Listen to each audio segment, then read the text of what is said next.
So ayan guys, welcome back again sa ating YouTube channel. I'm Justin Aguirre Vlog. So for today's video, is another video na naman ang ating pagsasamahan together with your Justin Aguirre Vlogs. So yun guys, nakakalungkot.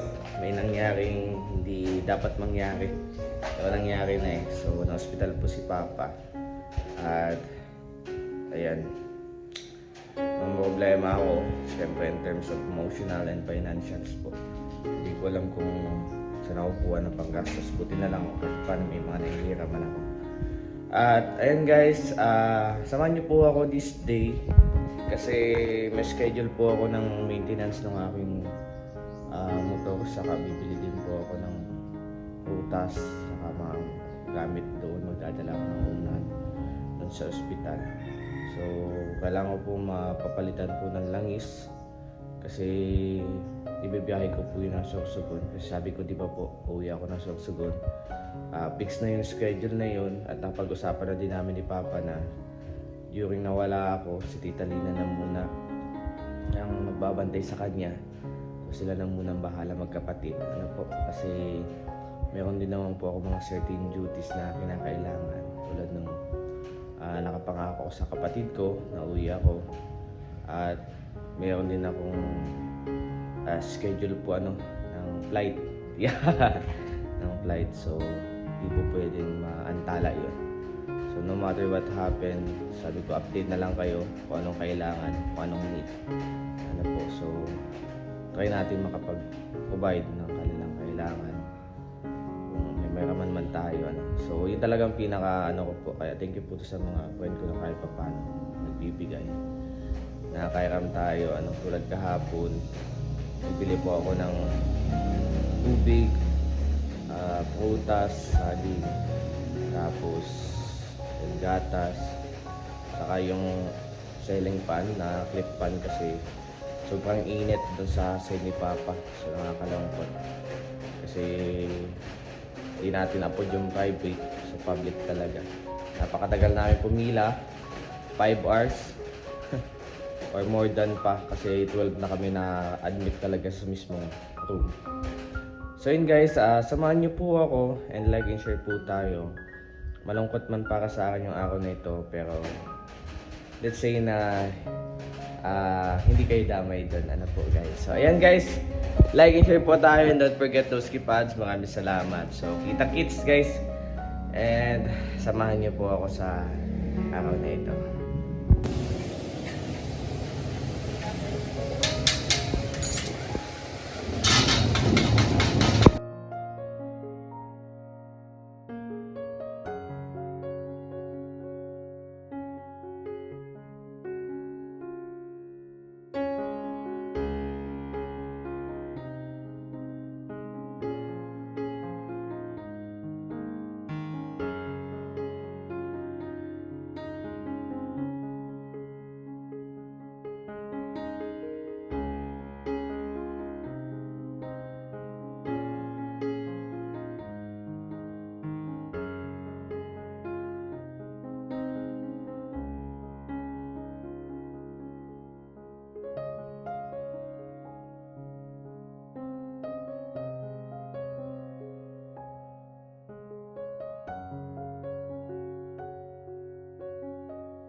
So yun guys, yan, bagong bago lahat, maintenance na maintenance yung lalaban na ito, pangbiyahe sa Sorsogon. So ang biyahe ko po ay bukas sa madaling araw. So yun guys, palit na din pati brake, so kompleto na yan. So bari pakada na natin siya kasi para next paggamit natin ay sigurado na. So pakada natin siya, magpa-service na lang tayo guys. Patid sundo na lang tayo sa ating kasama. Pumunta po tayo kay Papa ngayon. Ayan. Okay guys, yan yung motor ko. Flex ko lang sa inyo guys. So, alagang alaga kaya ganyan siya. Maganda ang kanyang kulay. At syempre guys, magdiretso muna tayo sa bahay kasi kuhain ko yung service ni Papa. At yun ang gagamitin ko muna. So pakada ko muna to para hindi na siya magka-aberya. Ano po? So maganda na stay put na lang siya dyan, para gagamitin na lang, tapos diretso na puntang Sorsogon. So napag-usapan na namin ni Papa about yan, and madami pang kukuhain ngayon, pakataas ko magpaayos. So nakasked na kasi hindi sa mekaniko. So ayan, kailangan natin talaga itong gawin, ano po. And ayun, nagdiretso po tayo sa bahay, kuhain po natin mga gamit doon, thermos, baso, etc. So yun po, nakakailanganin doon sa ospital. Siyempre, kumusta natin kami si Papa, bilhin natin ng orange, mga pampagana, mga pampalakas guys. So ayun, samahan nyo ako, and like, issue tayo, and don't forget to subscribe. Tara, let's go!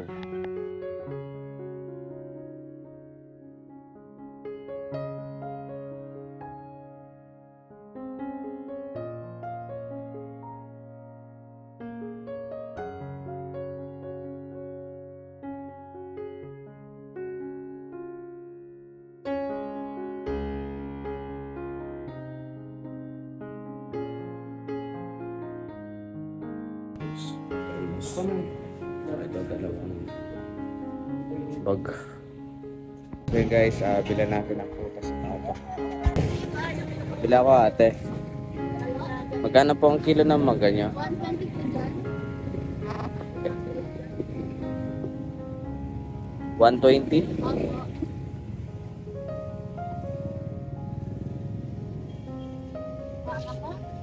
Wait lang. Wala na ba yung ano? Yung hindi pa masyadong hinog. Dito?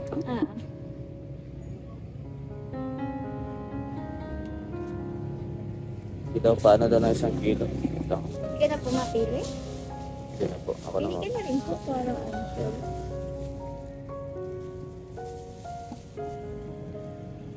Joke lang ako. Sige lang po, okay lang po. May lang kaya 1 kilo? Hindi rin po masabi. 4? Depende po kasi sa ting ano yan ay kung malaki maliliit. Sige daw ate. Sige po. Patay daw.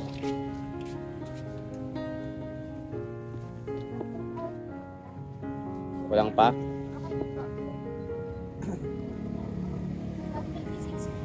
Okay na yan. Tapos, sa orange yung magkano? Sa orange. 25 po. Wala nang malaki-laki dyan. Ito lang po.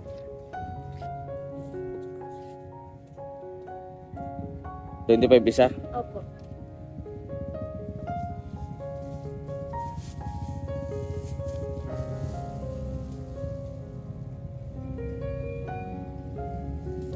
Ano pa boss?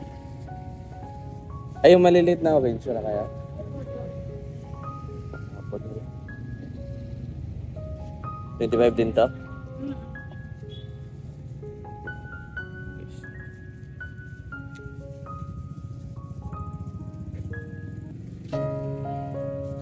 Inyo boss? Ano po? Wala magkano na yan?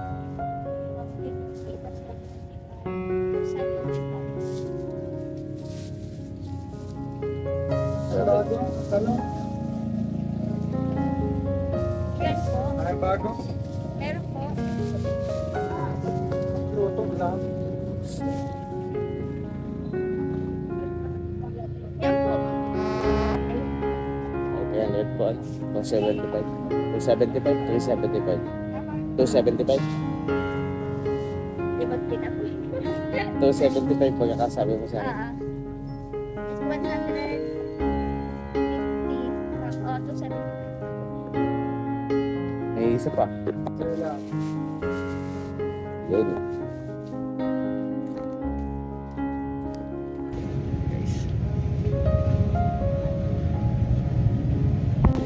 Guys, balik tayo. Punta tayo sa hospital.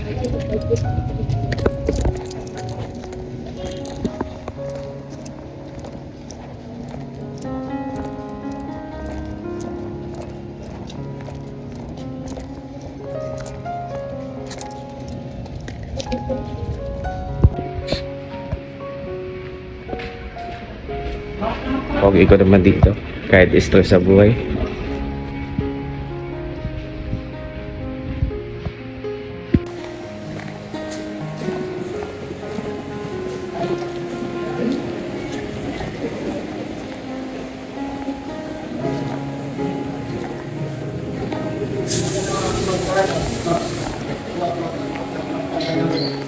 Naghihintay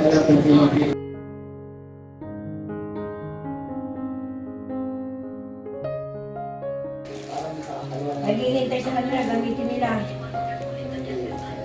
So ayun guys, nabigay na natin yung mga prutas para kay Papa. Yan naman itong Papa. So bigay po ito ng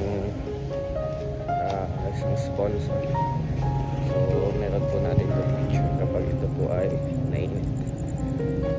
Ayan, balik po tayo doon. Let's go.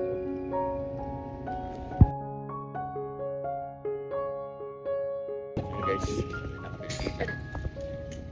bukas naman kami, babalik kami. Nakuha niya, laki ng puso ko. So hey guys, welcome back again sa ating YouTube channel, Nagsamang Vlogs. At ayan, nagawa natin na yung duties natin kay Papa. At suddenly, hindi pa okay si Papa. Marami pang mga bagay na hindi pa naasikaso. Pero okay na yung health niya. At least makalis po kami sa bayarin. So medyo na-stress ako kasi ang daming bayarin po guys. So hirap po para sa akin kasi estudyante lang naman ako na nagsaside racket lang naman sa buhay-buhay. So wala naman po kami ibang resources. Buti na ako kung may ako kami yoga na pwedeng isang la. Kaya sabi ko nga napakahirap na ganito ang buhay. Wala ka malamang may papamana sa mga anak mo. Wala ka malamang investment na po. So yun po yung pinaka-main goal ko ngayon. Mga investment. More things na siguradong kikita ako. Hindi liabilities ano po. So ayun guys, no? So dito po ako natulog sa labo sa bahay po ng tita ko kasi pagod na po kahapon na nakita ko yung tita. Galing siya magbantay, nag-ipagpalitan yung isa kong tita. And ayan, so magluluto po kami ng isda. Nagbili po kami kanina sa labo, sa sentro ng labo ng isda.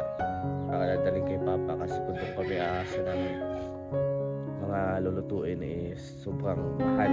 Na 90 pesos mo isang atado lang po ng isda. So napakamahal guys. So, hindi siya makatakong ano. So ayan.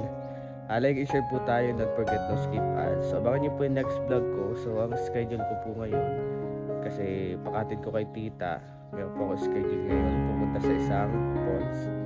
Yan po ay last banding po ng aking mga kababatang kaibigan bago po ako pupunta ng Sorsogon at bago po ako pupunta sa yan. So abangan niyo po kung saan ako susunod na pupunta pagkatapos ko po paggaling sa Sorsogon. At syempre maraming salamat kay Nay Ana at sa basta magpapasalamat ako sa lahat ng mga kahit pa paano ay tumulong po.